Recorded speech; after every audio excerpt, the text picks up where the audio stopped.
ನಮಗೆ ಅದೇ ಹುಟ್ಟಿದಬ್ಬ, ನಮಗೆ ಅದೇ ಖುಷಿ, ಅದೇ ನೆಮ್ಮದಿ, ಅದೇ ಸಂತೋಷ. ಚಾಮುಂಡಮ್ಮನ ದರ್ಶನ ಆಯಿತು, ಅಮ್ಮನ ನೋಡ್ಕೊಂಬಂದೆ, ಏನೋ ಒಂಥರ ನೆಮ್ಮದಿ, ಏನೋ ಒಂಥರ ತೃಪ್ತಿ. ಅಲ್ಲಿಂದ ಬೇರೆ ಒಂದು ವೃದ್ಧಾಶ್ರಮಕ್ಕೆ ಹೋಗಿ ಅವ್ರ ಜೊತೆ ಒಂದು ಸ್ವಲ್ಪ ಕಾಲ ಕಳೆದು ಅದಾದಮೇಲೆ ಇಲ್ಲಿ ಬಂದು ನಮ್ಮ ಹುಡುಗರ ಜೊತೆ ಅವ್ರ ಜೊತೆ ಕಾಲ ಕಳೀತಾ ಇದ್ದೀನಿ. ಇಲ್ಲಿ ಬಹಳ ಪ್ರೀತಿ ಇರೋವಂಥ ಜಾಗ, ಬಹಳ ಪ್ರೀತಿ ಮಾಡುವಂಥ ನಮ್ಮ ಅಭಿಮಾನಿಗಳು, ಅವ್ರಿಗೆ ಸದಾ ಚಿರಋಣಿ. ಅವರಿಂದನೇ ನಾವು. ಖುಷಿಯಾಗುತ್ತೆ.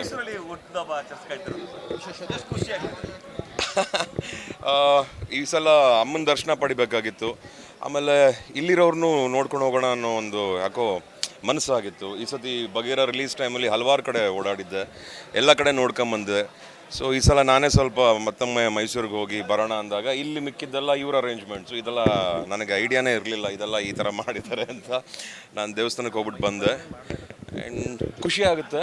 ಆ್ಯಂಡ್ ಏನೋ ಒಂಥರ ಮೈಸೂರು ನನಗೆ ಬಹಳ ಹತ್ತಿರವಾದಂಥ ಜಾಗ, ನಾನು ಭಾಳ ಪ್ರೀತಿಸುವಂಥ ಜಾಗ ಮೈಸೂರು. ಸೊ ಖುಷಿ ಆಗುತ್ತೆ. ಸರ್, ಈ ಬಾರಿ ಬಗೀರ ಸಾಕಷ್ಟು ಸಕ್ಸಸ್ ಕಂಡಿದೆ ಸರ್ ಈ ವರ್ಷದ ಸಾಲಿನಲ್ಲಿ. ಮುಂದಿನ ವರ್ಷದ ಪ್ಲಾನ್ಗಳೇನಿದೆ? 100% ಹೇಳ್ತೀನಿ ಸರ್, ಎಲ್ಲ ರೆಡಿ ಆಗ್ತಾ ಇದೆ, ಬೇಗ ಹೇಳ್ಬಿಡ್ತೀನಿ. ಎಷ್ಟು ಫಿಲಮ್ಗಳು ಬರ್ಬೋದು ನೆಕ್ಸ್ಟ್ ಇಯರ್? ಯಾಕಂದರೆ ಕನ್ನಡದಲ್ಲಿ ಸಿನಿಮಾಗಳೇ ಕಡಿಮೆ ಬರ್ತಿದೆ, ಸೆಲೆಬ್ರಿಟಿಗಳು ಹೀರೋಗಳು ಅನ್ನಿಸ್ಕೊಂಡ್ರಲ್ಲ, ವರ್ಷಕ್ಕೆ 2 ವರ್ಷಕ್ಕೆ ಒಂದು ಫಿಲಮ್ ಮಾಡ್ತಿದೆ ಅಂಥದ್ರಲ್ಲಿ ನೀವು ಒಂದಷ್ಟು ಅವಾಗ ಕಾಣಿಸ್ಕೊಳ್ತಿದ್ದೀರಿ ಸರ್. ಯಾರ್ಯಾರು ಆ ಥರ ಮಾಡಿದ್ರು ನಾವೆಲ್ಲರೂ ತಿದ್ಕೊಂಡಿದ್ದೀವಿ. ಬಹುಶಃ ಎಲ್ಲರೂ ವರ್ಷಕ್ಕೆ 2-3 ಸಿನಿಮಾ ಕೊಡಬೇಕು ಅಂತ ಅಂದ್ಕೊಂಡಿದ್ದೀವಿ. ಆ ತಾಯಿ ಚಾಮುಂಡೇಶ್ವರಿ ಎಲ್ರಿಗೂ ಆಶೀರ್ವಾದ ಮಾಡಿ ಒಳ್ಳೊಳ್ಳೆ ಕತೆ, ಒಳ್ಳೊಳ್ಳೆ ಟೀಮ್ ಕೊಟ್ಟು ಇದಿಷ್ಟು ನೆರವೇರಿಸ್ಕೊಡ್ಲಿ ಅಂತ ಈ ಮೂಲಕ, ನಿಮ್ಮ ಮೂಲಕನೇ ಎಲ್ಲರೂ ಕೇಳ್ಕೊತಾರೆ. ಚಿತ್ರಮಂದಿರಗಳಿಗೆ ಸರ್ ಜನ ಬರ್ತಿರಲಿಲ್ಲ ಸರ್. ಈ ನಡುವೆ ಭೈರತಿ ರಣಗಲ್ ಆಗ್ಬೋದು, ಭಗೀರ ಆಗ್ಬೋದು, ಹೀಗೆ ಸಾಕಷ್ಟು ಫಿಲಮ್ಗಳಿಗೆ ವೀಕ್ಷಣೆ ಮಾಡಲಿಕ್ಕೆ ಬರ್ತಿದ್ದಾರೆ ಸರ್. ಜನಗಳಿಗೆ ಅಥವಾ ಈ ವೀಕ್ಷಕರಿಗೆ, ಪ್ರೇಕ್ಷಕರುಗಳಿಗೆ ಏನಾದರೂ ಇಷ್ಟಪಡ್ತಾರೆ ಸರ್, ಅಭಿಮಾನಿಗಳಿಗೆ ಏನಾದ್ರು? ಸರ್, ನಾವು ಏನು ಹೇಳೋಕ್ಕಾಗಲ್ಲ ಸರ್.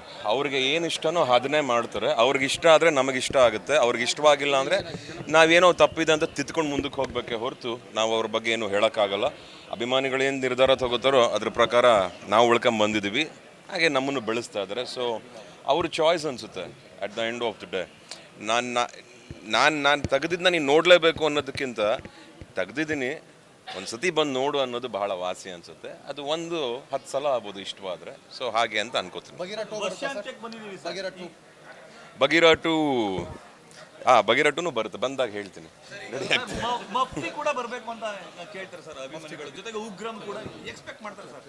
ಎಲ್ಲ ನಾವು ಎಲ್ಲರೂ ಕೇಳ್ಕೊಳ್ಳೋಣ, ಆದಷ್ಟು ಬೇಗ ಅದೆಲ್ಲ ಆಗಲಿ ಅಂತ ನಾನು ಕೇಳ್ಕೊತೀನಿ. ಸರ್, ಈ ವರ್ಷ ಒಂದಷ್ಟು ಕಹಿ ಘಟನೆಗಳು ನಡೆದಿದೆ. ಸೆಲೆಬ್ರಿಟಿ ದರ್ಶನ್ ಅವ್ರು ಜೈಲಿಗೆ ಹೋಗುವಂಥ ಪ್ರಸಂಗ ಕೂಡ ಆಗಿತ್ತು. ಈಗ ಅವ್ರು ರಿಲೀಸ್ ಆಗಿದ್ದಾರೆ ಸರ್.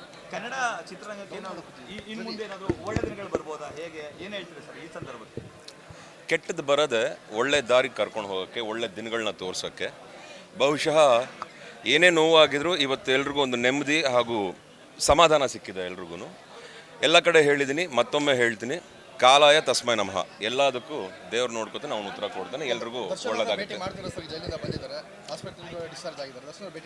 ಅಫ್ಕೋರ್ಸ್ ಎಸ್ ಭೇಟಿ ಮಾಡ್ತೀವಿ. ಆ್ಯಂಡ್ ಅವ್ರಿಗೂ ನೋಡ್ಕೋಬೇಕಲ್ಲ, ಚೆಕಪ್ ಅದು ಇದು ಟ್ರೀಟ್ಮೆಂಟ್ಸ್ ಎಲ್ಲ ನಡೀತದೆ.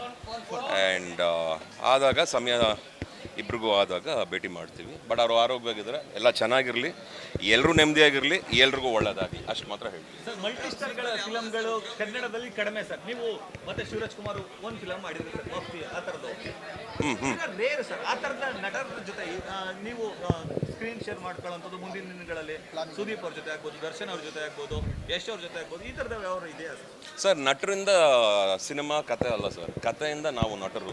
ಸೊ ಒಳ್ಳೆ ಕತೆ ಸಿಕ್ಕಿದಾಗ ಬಹುಶಃ ನಮಗೆ ಯಾರಿಗೂ ಮನೋಭಾವನೆಗಳಿಲ್ಲ, ಎಲ್ಲರೂ ಕತೆ ಚೆನ್ನಾಗಿದ್ರೆ ಎಲ್ಲರೂ ಬಹುಶಃ ಮಾಡ್ತೀವಿ ಅಂತ ಅನ್ಕೊಂಡಿದ್ದೀನಿ ಸರ್. ಈಗ ಬರ್ತ್ಡೇ ಅನ್ನೋ ಖುಷಿ ಇದೆಯಾ, ಜವಾಬ್ದಾರಿ ಹೆಚ್ಚಾಗ್ತಾ ಇದೆ ಅನ್ನೋ ಭಯ ಇದೆಯಾ? ಎರಡನೇದೇ ನಿಜ, ಜವಾಬ್ದಾರಿ ಹೆಚ್ಚಾಗ್ತಿದೆ ಅನ್ನೋ ಭಯ.